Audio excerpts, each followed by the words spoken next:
มาดูแปลงที่ดินอย่าลืมแวะมาเที่ยวสะพานแดงกันนะคะมาเลยศาลพันท้ายนรสิงห์ก็อยู่ใกล้ๆนะคะสามารถแวะมาไหว้แวะมานมัสการกันได้ค่ะห่างตลาดสดมหาชัยเมืองใหม่แค่4 กิโลเมตรเท่านั้นค่ะและห่างจากถนนพระราม2นะคะแค่4 กิโลเมตรเท่านั้นค่ะ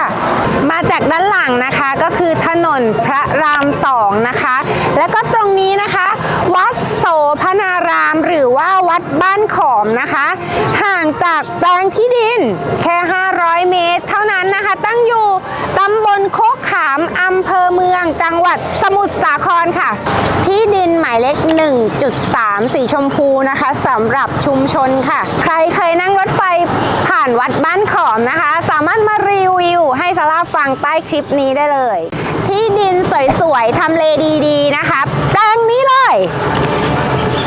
ที่ดินเจ้าของขายเองนะคะถ้าชอบก็โทรกันได้เลยจ้า0815557736แบ่งขายนะคะตั้งแต่1 ไร่ถึง4 ไร่นะคะหน้ากว้างติดถนนยาวจุกๆไปเลยนะคะสำหรับคนที่อยากได้ยกแปลงนะคะ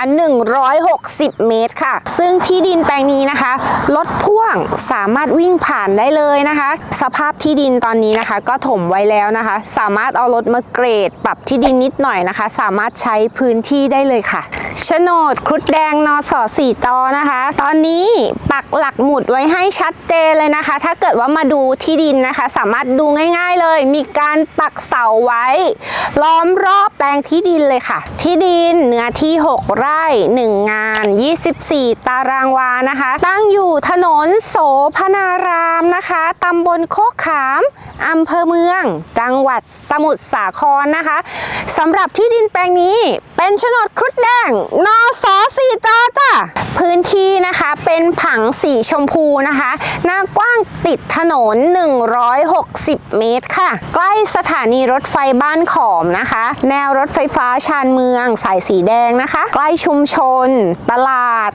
โลตัสเอ็กเพรสแล้วก็โรงพยาบาลเอกชัยค่ะใกล้หมู่บ้านสารินซิตี้นะคะแล้วใกล้วัดโสพนารามหรือว่าวัดบ้านขอมนะคะแค่ประมาณ300 เมตรเท่านั้นค่ะสำหรับท่านไหนนะคะที่ยังไม่มีโครงการแต่ว่าอยากซื้อเก็บไว้ในพอร์ตนะคะตอนนี้เราก็มีการปลูกต้นไม้ไว้ให้ทั้ง2 ฝั่งเลยนะคะซึ่งสามารถดูจากภาพมุมสูงได้นะคะว่า2 ฝั่งที่ถมด้วยดินสีแดงนะคะตอนนี้จะปลูกกฐินเทพาไว้ให้แล้วนะคะแล้วก็อีกฝั่งหนึ่งซึ่งถมไว้นานแล้วนะคะสำหรับฝั่งทางโน้นก็จะปลูกต้นยูคาลิปตัสไว้ให้เรียบร้อยแล้วค่ะสำหรับจุดเด่นเลยนะคะของที่ดินแปลงนี้ก็คือสามารถเข้าออกได้หลายทางนะคะขับรถแค่15 นาทีนะคะก็จะถึงทางด่วนพระราม2หรือว่าจะออกเอกชัยนะคะก็ใช้เวลาแค่ประมาณ15 นาทีเท่านั้นค่ะวันนี้นะคะทีมงานของเรานะคะก็หามาให้แล้วนะคะสำหรับที่ดินผังสีชมพูนะคะสำหรับเขตชุมชนที่นี่อำเภอเมืองจังหวัดสมุทรสาครนะคะแล้วก็ซาร่าย้ำเลยว่าที่แปลงนี้นะคะมีจุดเด่นมากๆเลยไม่ว่าจะซื้อไว้เก็งกำไรหรือว่าซื้อสร้างโกดังโรงงานที่ดินจัดสรรนะคะสามารถทำได้หมดเลยนะคะเดี๋ยวมาย้ำจุดเด่นกันอีกทีนึงที่ดินแปลงนี้นะคะใกล้จุดลงทางด่วนมอเตอร์เวย์ M82 นะคะแค่15 นาทีนะคะก็จะถึงแปลงที่ดินค่ะใกล้แนวถนนวงแหวนรอบนอกกรุงเทพมหานครรอบที่3ค่ะซึ่งที่แปลงนี้นะคะก็มีหน้ากว้างติดถนนถึง160 เมตรนะคะแล้วก็ที่สำคัญ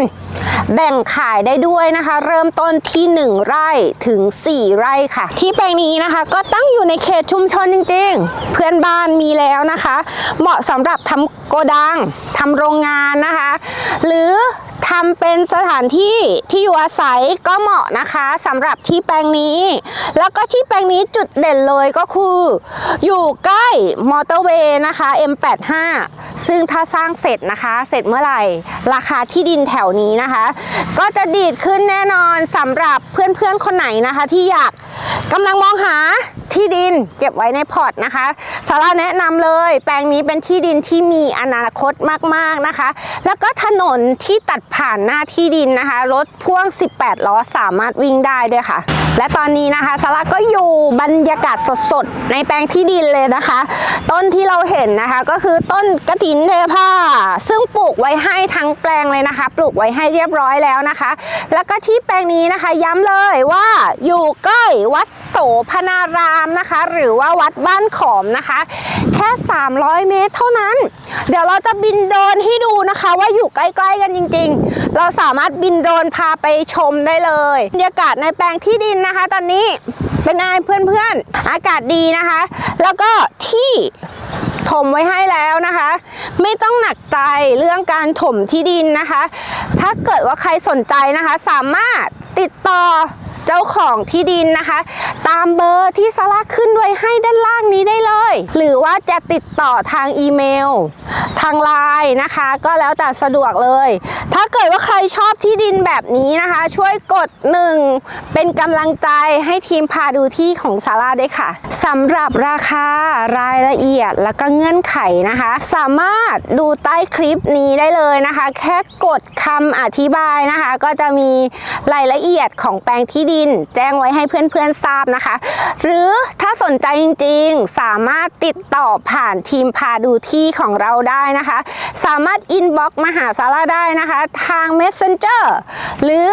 จะติดต่อทาง Line OA ก็ได้ค่ะถ้าเกิดว่ามาดูที่ดินนะคะก็ดูง่ายๆเลยนะคะตอนนี้ขอบเขตที่ดินของเรานะคะมีการปักเสาไว้รอบๆที่ดินเลยนะคะมาดูง่ายเลยที่นะคะก็จะอยู่2ฝั่งถนนนะคะแล้วก็ที่แปลงนี้อย่างที่ซาร่าแจ้งไปนะคะสามารถแบ่งขายได้ด้วยนะคะเริ่มต้นที่1 ไร่นะคะสามารถติดต่อเจ้าของโดยตรงตามป้ายหน้าที่ดินหรือว่าตามเบอร์ที่ซาร่าขึ้นให้ได้เลยค่ะสำหรับที่ดินนะคะก็จะมี2ฝั่งนะคะถ้าเกิดมาดูก็ดูไม่ยากเลยดูจากป้ายได้เลยนะคะสำหรับฝั่งทางนี้นะคะเจ้าของที่ดินนะคะก็มีการทำถนนนี่เลยทำถนนไว้ให้แล้วนะคะฝั่งทางนี้ก็จะเป็นทางเป็นที่ดินที่เรียบกับทางรถไฟนะคะเหมาะมากๆเลยสำหรับการค้าขายนะคะแล้วก็ตรงจุดนี้เนี่ยอยู่ใกล้ๆสถานีรถไฟบ้านขอมนะคะประมาณ300 เมตรเท่านั้นนะคะสำหรับที่ฝั่งทางนี้นะคะเห็นไหมคะว่ามีทางรถไฟเรียบยาวเลยนะคะร้านกาแฟคาเฟ่ต้องมาแล้วนะคะสำหรับฝั่งทางนี้เดี๋ยวเรามาดูสถานที่ใกล้เคียงกันบ้างนะคะสำหรับที่ดินแปลงนี้นะคะ